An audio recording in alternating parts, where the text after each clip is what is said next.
Hello learners, स्वागत है आपका प्रैक्टिस कैफे में।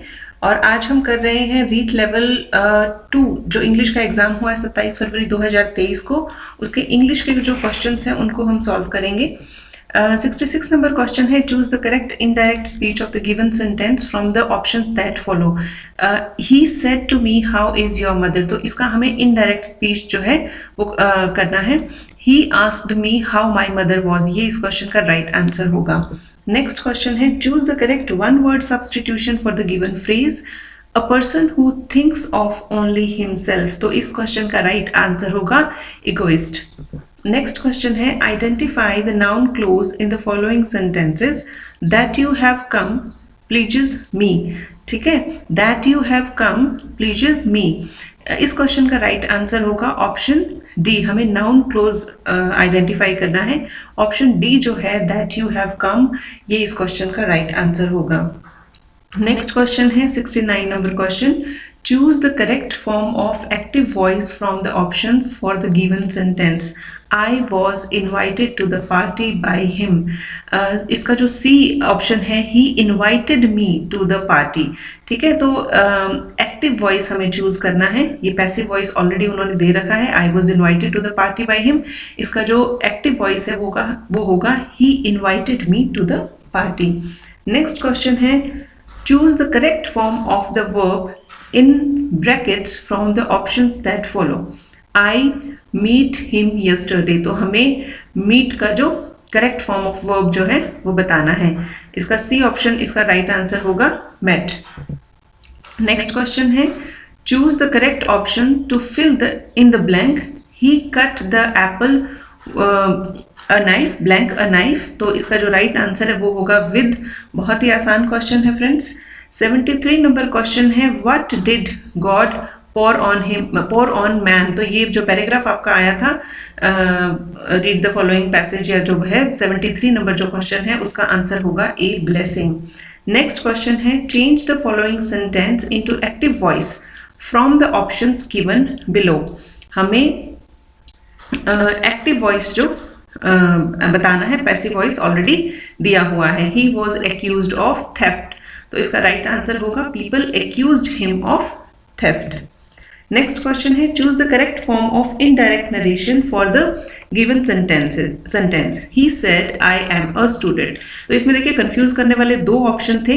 एक तो he said that he was a student और दूसरा था he said that he is a student. A और डी जो है इनमें कंफ्यूजन था, हुआ होगा आपको श्योरली, तो डी आंसर जो है इसका करेक्ट होगा, he said that he was a student.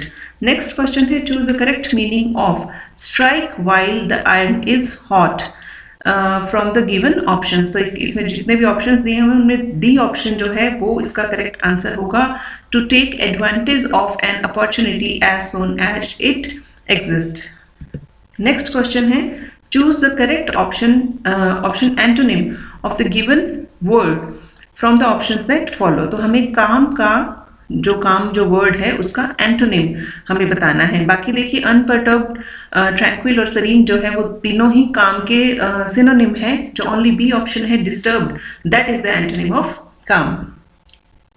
Next question देखिए, identify the proper noun in the following sentence from the options that follow. Jaisingh was a brave king, very very easy question friends. C answer जो है इसका right होगा, जयसिंह हमें proper noun बताना था। The synonym of the word confess is, तो इस question का जो राइट आंसर है वो होगा ऑप्शन ए एडमिट। कन्फेस का सिनोनिम होगा एडमिट। नेक्स्ट है, choose the correct modal to fill in the blank. He blank not enter my house again, ये कमांड है, तो इसमें जो बी ऑप्शन है shall, that will be the right answer. Next question है, in the sentence given below the underlined phrasal verbs mean, तो allow for, you should allow for delays when planning a journey, तो इस question का right answer होगा include something in a plan or calculation. तो include और exclude में थोड़ा सा कंफ्यूजन जरूर हुआ होगा, पर include something in a plan for or calculation इसका राइट आंसर होगा। नेक्स्ट क्वेश्चन है, choose the correct assertive form of the given sentences from the option that follow. What a fool you are, तो इसका very simple, you are a great फूल। इसका answer हो जाएगा। Next है choose the correct phonetic transcription of the given word from the option that follow. तो Apple का हमें जो फोनेटिक ट्रांसक्रिप्शन है वो बताना है। तो सी ऑप्शन देखिए बहुत ही आसान है, इसमें एप्पल का जो फोनेटिक ट्रांसक्रिप्शन है सी ऑप्शन सही होगा। नेक्स्ट है choose the correct passive voice of the given sentences from the options that follow. Does she speak English. तो इसका जो हमें पैसिव वॉइस बनाना है is English spoken by her. Next जो आपका पैराग्राफ पैसेज आपको मिला था, आई वर्कड फॉर अनएम्प्लॉयमेंट। तो इसका क्वेश्चन इन्होंने पूछा है what according to the writer is the highest youthful ambition in the best colleges. तो इसका आंसर होगा B, to become a bureaucrat. Next है 86 नंबर क्वेश्चन, स्नफ्ड आउट। तो स्नफ्ड आउट का मतलब होता है किल्ड। नेक्स्ट है identify the correct part of speech of the underlined word choosing from the option that follow. It rained heavily. तो very simple question है, रेन्ड जो हमें उसका बताना है कि वो कौन सा पार्ट ऑफ स्पीच है। तो ऑप्शन बी जो है that will be the right answer, verb इसका आंसर होगा। नेक्स्ट क्वेश्चन है choose the correct word that matches the given phonetic transcription from the option that follow. तो हमें कोल्ड बताना है। सी ऑप्शन जो है COLD इसका राइट आंसर होगा। देखिए एक वोवल ग्लाइड है, दो वोवल्स को मिलाकर जो है इसका फोनेटिक ट्रांसक्रिप्शन दिया गया है। तो यहाँ पे डिफ्थोंग यूज हुआ है। नेक्स्ट है 89 number question, choose the appropriate modal as per the concept in bracket to fill in the blank.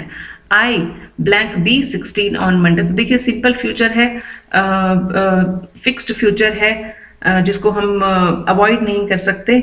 B option जो है वो shall, that will be the right answer. Question number 90 है fill in the blank with the correct option.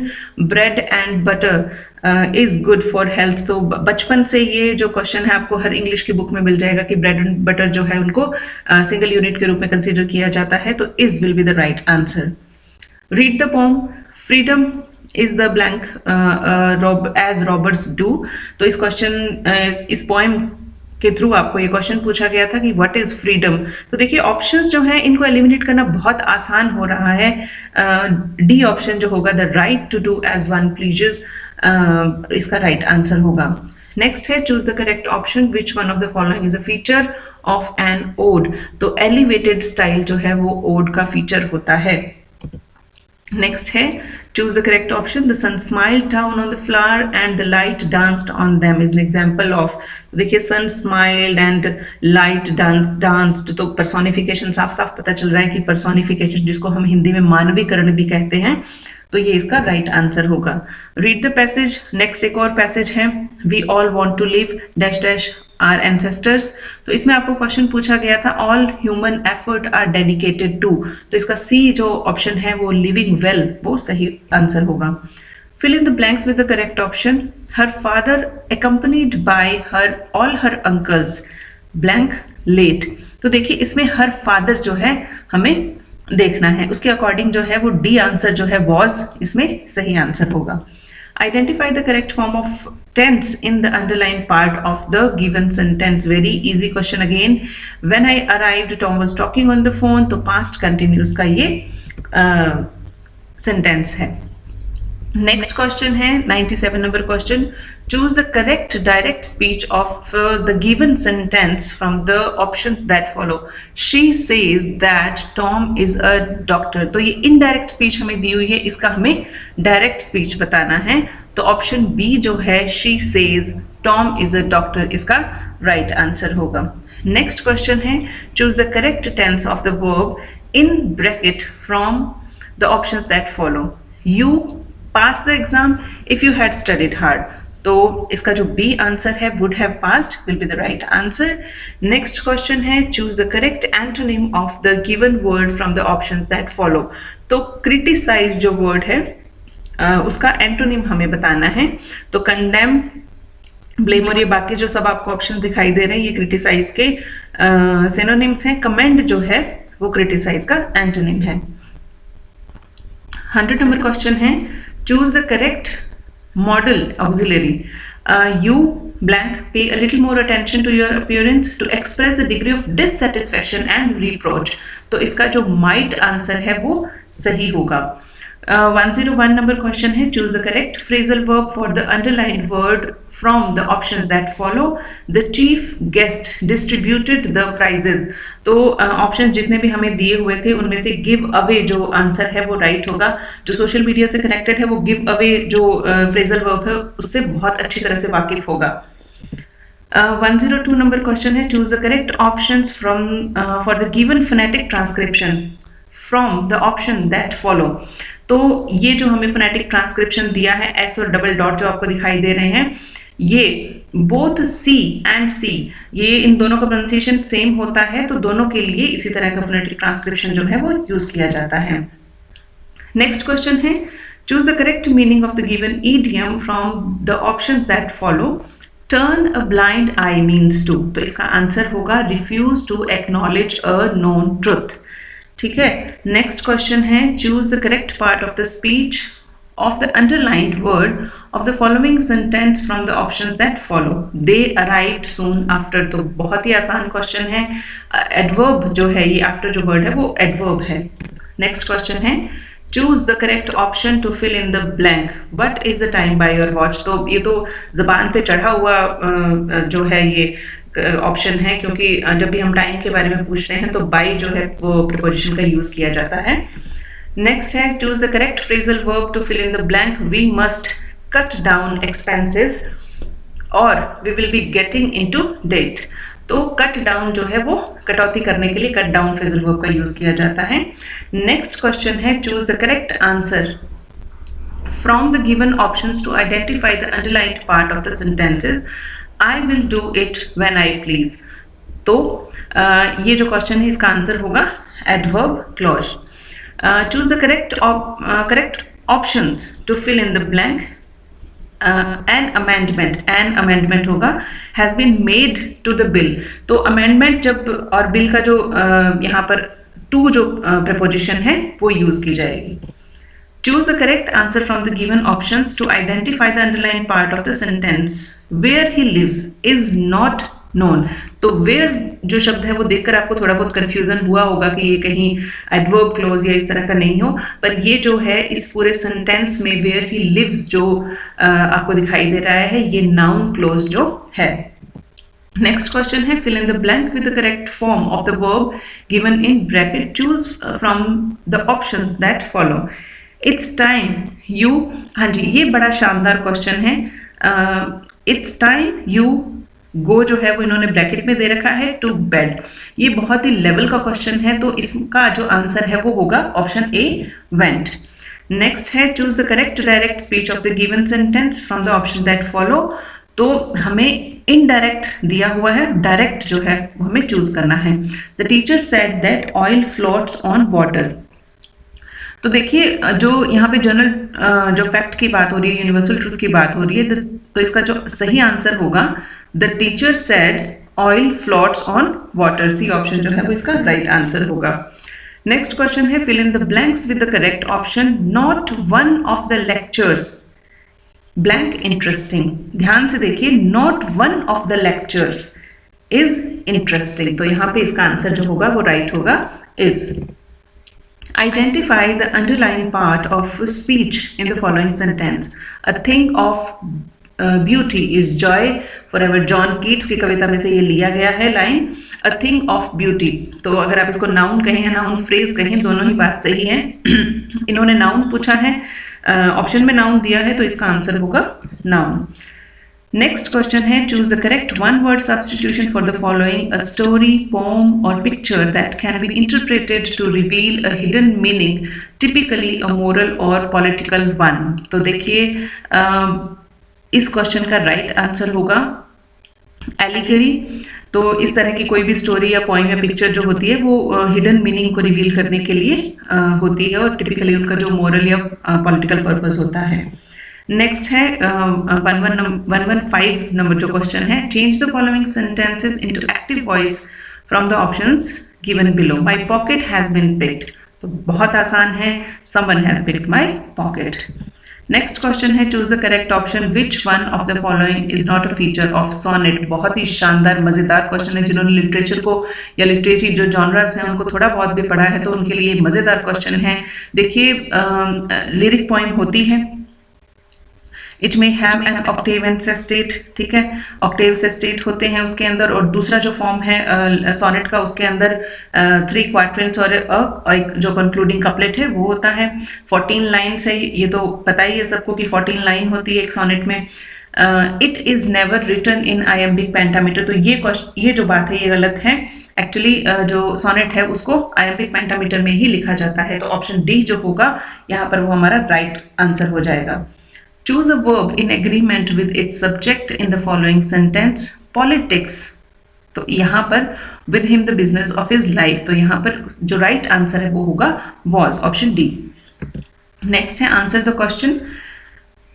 I felt a funeral, ये जो आपको poem दी गई थी, down and down, identify the figure of speech in the line, then space begin to tell, तो इसमें जो personification है ये figure of speech है। नेक्स्ट क्वेश्चन है fill in the blanks with the correct option.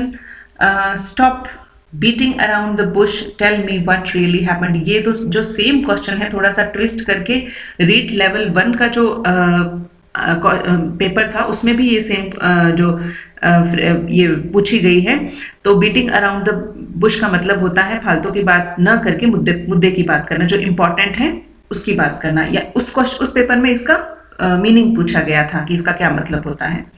Next है choose the correct option to replace the underline part of the sentence from the given option. Glass is hard but easily broken, तो ये जो पूरी underline part है इसको हम किस word के द्वारा, किस शब्द के द्वारा रिप्लेस कर सकते हैं, तो वो शब्द है ब्रिटल, ठीक है।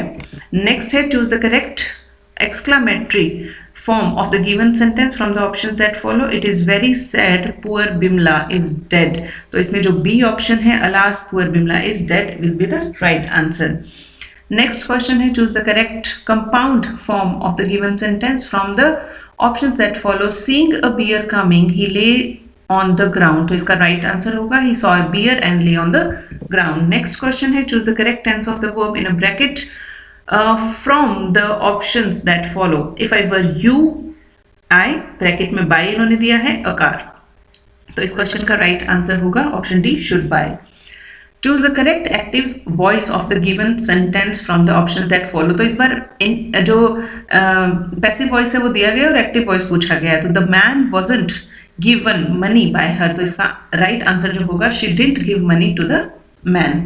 Next question है choose the correct synonym of the given word from the options that follow. Reckless जो word इन्होंने दिया है इसका correct synonym होगा careless. तो thank you very much friends ये वीडियो देखने के लिए और अपनी आंसर की जो है मिलाने के लिए। मुझे उम्मीद है कि आपके बहुत सारे क्वेश्चन जो हैं वो सही हुए होंगे। एक ज़रूरी बात आपसे कहना चाहूँगी कि अगर आप इंग्लिश लिटरेचर के स्टूडेंट हैं या आप इंग्लिश लिटरेचर के किसी भी एग्ज़ाम को देने के बारे में सोच रहे हैं तो this channel is for you. हमारी पूरी कोशिश है, हमारा पूरा प्रयास है कि इस चैनल पर हम इंग्लिश लिटरेचर के हर टॉपिक से MCQs लेकर आएँ, क्योंकि देखिए पढ़ने के लिए हमारे पास बुक्स बहुत सारी होती हैं, पर जब प्रैक्टिस की बात आती है तो हमें MCQs का सहारा लेना पड़ता है प्रैक्टिस करने के लिए। तो मेरा ये प्रयास है कि मैं इंग्लिश के हर टॉपिक से MCQs आपके लिए लेकर आऊँ। तो बहुत सारे MCQs के जो वीडियोस हैं वो ऑलरेडी अपलोड किए जा चुके हैं, तो आप उन्हें देखें और अपनी प्रैक्टिस को जारी रखें। तो thank you very much friends for watching this video. मिलते हैं जल्दी नेक्स्ट वीडियो में।